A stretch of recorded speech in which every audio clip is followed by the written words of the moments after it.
By the way, Tim, it pains me, God, it pains me greatly to have to agree with a columnist of the Daily Telegraph.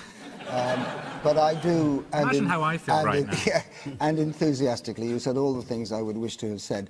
But look, if a part of a nation wishes to separate, that part of the nation takes the decision, not the nation as a whole. That's the historical principle, and you may regret it, perhaps I do too, that we don't have a voice in this. Does that apply to the Ukraine as well? Well, in the part of the Ukraine, yes, it would, if there'd been a proper referendum, but there never has been. There's been a false referendum, indeed a contorted and distorted referendum, but we'll get on to that later. The gentleman at the back here, it seems to me, sir, you said if it isn't working, we should get a divorce. You know, there is no union I can think of in history, as Tim said, that has worked better than this for 200, 300, 400 years. Look, let's start off from this proposition. The Scots are a great nation. They're a nation in their own right. They have a fantastic, great individual national history. They have a national education system. They have a national system of law, different from ours and in some ways better than ours. So they are entitled to have this debate. And they should be treated with respect in having this debate. And they're entitled to make this choice. And those who argue that Scotland could not survive by itself are talking nonsense, in my view.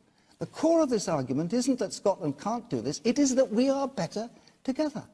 And what worries me most, Humza, I've got to say to you, listening to you, this is a rhetoric that may suit Scotland if you're debating in Scotland, but I have to say to you, I cannot listen to your language without being worried about the infusion of hate that is in there. Hate of London, hate of this filthy elite, hate of the South, hate of what is it? It's the language of division.